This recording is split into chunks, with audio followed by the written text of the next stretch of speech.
السلام عليكم ورحمة الله. مرحبا بكم في فيديو جديد. جبت لكم اليوم إن شاء الله واحد الوصفة علاجية ضد الالتهابات الحلق، اللوزتين والسعال الحاد وجميع الالتهابات ديال الرئتين. إن شاء الله تنحتاج واحد البصلة حمراء كبيرة، جوج تومات يكونوا حمرين، جوج معالق ديال العسل الحور، واحد المعلقة مع عمراش ديال سكينجبير، وشوية ديال المعدنوس. كلشي عارف المعدنوس. ما تنساوش اخوتي واحد اللايك باش الفيديو يستافدوا منه الأغلبية ديال الناس اللي تيعانيو في هذا البرد من هاد الالتهابات. والامهات عياو ما يشريو في لي زونتيبيوتيك.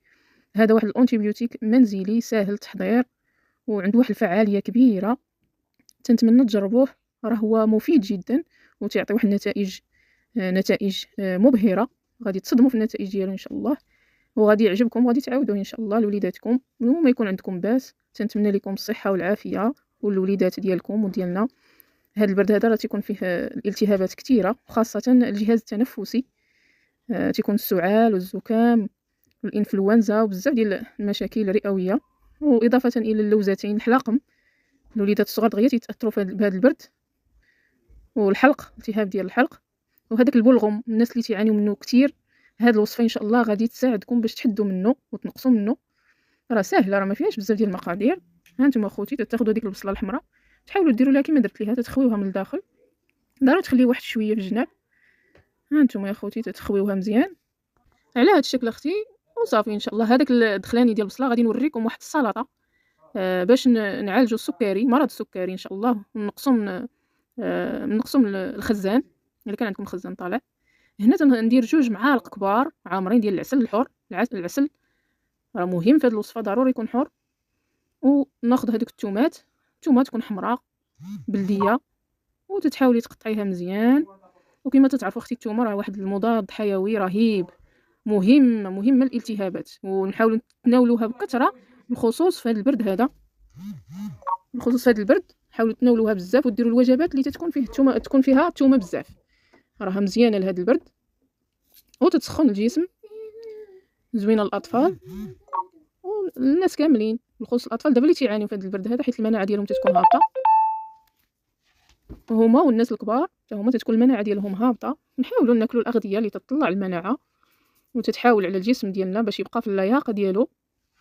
هادو من ضمن الوصفات الجميله والعلاجيه، حيت كثرت شراء ديال المضادات الحيويه راه تتخلي الجسم ما يبقاش يخدم طبيعي، دائما تبقى عوال على الدوايات، على الادويه ديال المضادات الحيويه. نحاولوا نصنعوها في الدار بمكونات بسيطه وبمواد معروف عليها انها تتقاوم الالتهابات وتطردها من الجسم.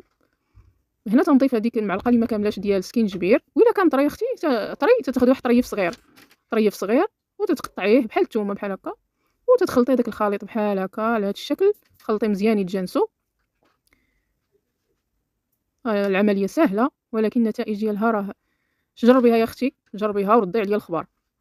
صافي تتسديها بهذيك القفاله ديال هذيك، باش هذيك اللي قطعتي تحاولي تسديها باش ما يدخلش ليها الهواء، وتتخليها ابار واحد 12 ساعه، 12 ساعه مينيموم. خليها بحال درتيها في الليل، خليها حتى لا غد ليه، وعاد تبداي تعطيها للوليدات ولا اللي كنتي ولا الموالين الدار. مهم تاخدي معلقه صغيره قبل كل وجبه، ملعقه صغيره قبل كل وجبه، مده 3 ايام. 3 ايام غادي تلقاي النتيجه ان شاء الله. وان شاء الله الله سبحانه وتعالى هو الشافي والعافي، تنتمنى يشفيكم ويعافيكم من كل الاسقام. اما الوصفه الثانيه ديك البصله اللي بقات لينا ما غاديش نفرطوا فيها، غادي نصاوبوا بها واحد السلطه. هاد السلطه تتنفع الناس اللي عندهم السكري، اللي عندهم السكر طالع وبغاو ينزلوه وبغاو يعدلوه. هاد الطريقه هذه سهله، اضافه الى الناس اللي عندهم شحمه في الكبده. هاد الناس اللي عندهم الشحوم، كثره الشحوم، وبغاو ينقصوا منها، راه تيديروا هاد السلطه هذه، راه عندها واحد المنافع كثيره. غير جربوها ما غاديش تندموا. مهم الا ما نفعتش راه ما غاديش تضر. تتقطعي داك المعدنوس ديالك قليل فقط، واحد شويه ديال المعدنوس على حساب هذيك البصله اللي عندك، تقطعيه كما قطعتي البصله وتضيفيه على هذيك البصله. المعدنوس كما تنعرفوا راه غني بمواد مهمه للجسم، بالفيتامينات والمعادن. نحاولوا نتناولوا هاد المكونات. تنضيف هنايا واحد شويه ديال الملحه، وتنضيف راس معلقه ديال البزار.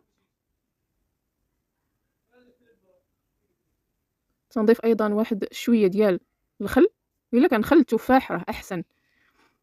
وتتخلطي هاد السلطه، هذه السلطه المفيده والرائعه صحيا، نحاولوا ندخلوها ضمن الوجبات ديالنا اليوميه، راها مهمه وتتجي لذيذه. الناس اللي تتعجبهم البصله راها تتجي زوينه تبارك الله. هذه ترافقيها مع الاطباق ديالك كيفاش تجي تبارك الله زوينه. وهذا هو الفيديو ديالنا، فيه السلطه وفيه هذيك الوصفه ضد الالتهابات، التهاب اللوزتين والتهاب الحلق، السعال الحاد، التهاب الشعب الهوائيه. مهم ضربه بعطله. تنتمنى يعجبكم الفيديو، ولا عجبكم ما تنساوش واحد لايك، اشتراك، تفعيل الجرس باش يوصلكم كل جديد.